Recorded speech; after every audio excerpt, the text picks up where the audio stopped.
An amazing thing has just occurred in the Steelers locker room. Vince Ferragamo, the opposing quarterback, training some 10 miles down the road, finished practice, showered, dressed, and strolled over and actually has appeared in the Steelers locker room. Now, Vince, back in 1969, the 1969 season, the New York Jets were a substantial underdog to the Baltimore Colts, just as the Rams are an underdog to the Steelers today. And Joe Namath came out and flatly predicted a victory for the Jets. And he said, I guarantee it. Now, Vince, here you are, a young quarterback, only in your first season as a starter, only started 7 games. I'm going to medical school, Mr. Cope. I know that. That's a fact. You're, in fact, completing your first year of medical school. Yes, this is true. Surgery is my specialty. Surgery is. And well, you're not allowed to...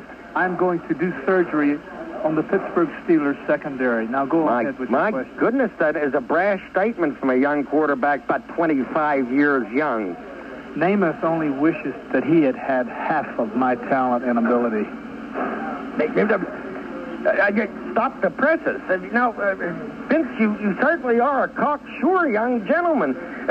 What gives you the idea that the Rams cannot lose this football game? I mean, are you asserting that your football players are superior to those of the Steelers? Mr. Cope, I'm only saying what truly I feel. You have to understand one thing. Coming from the University of Bradshaw, this is a medical school and a school of high esteem and fine credibility, which I certainly did attend and set fine passing records there, as opposed to my counterpart, Mr. Bradshaw, who clumsily just ached along at Louisiana Tech. Is Bradshaw gone yet? Has he gone, Bob Myron? That's fine. He would understand this anyway. He's very dense. Yeah. And you have to understand that when you waver those two thoughts together, plus I'm in my first year of medical school, and I would like to tell the Pittsburgh viewers, our listeners, just to slip there, that I am making straight A's and have made straight A's this year with the Los Angeles Rams as their starting quarterback. I read defenses with the best.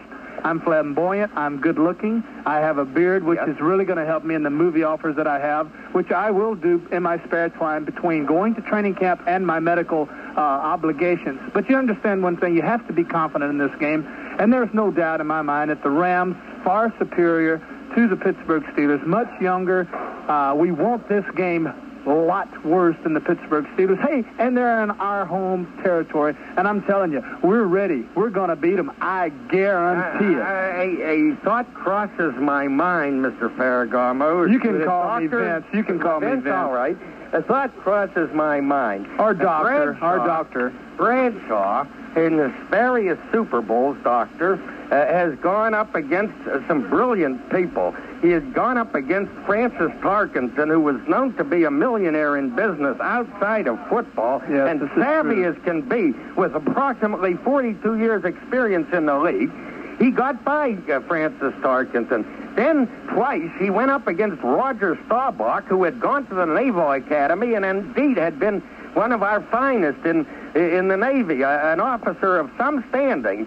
And although he was able to perhaps guide battleships through minefields, Bradshaw, as dense as he is, still triumphed twice over the naval officer. But what I'm saying to you, Dr. Ferragamo, is a doctor perhaps a sizable cut above those other two gentlemen, above the qualifications that they brought to the game? And are you indeed the professional man to do Bradshaw in? They lack the one thing that I have more than anything else. Looks. I'm good looking.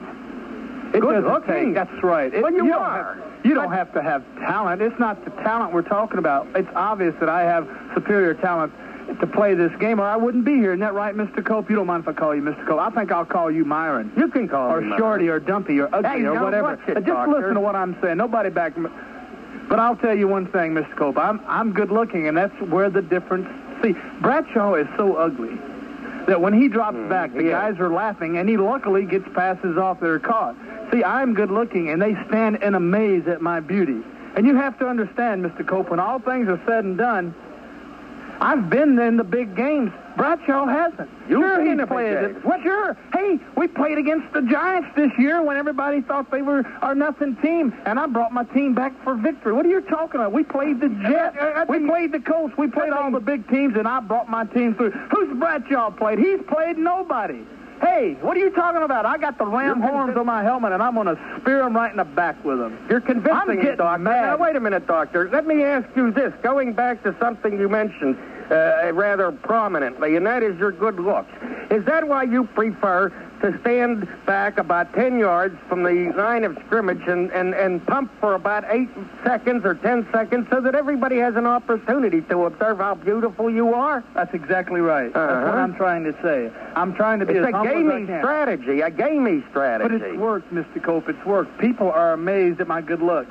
Not only that. Not only that.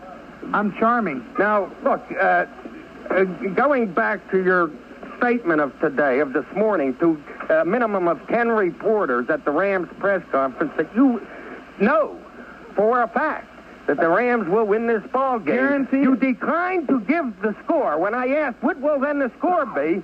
Or will this be a high-scoring game or a low-scoring game? At least tell me that, Dr. Ferragamo. You declined. Would you know that you've had a few hours to think about it? Will you give me a moment? Go a step further. I will personally direct my team to 38 points. 38, huh?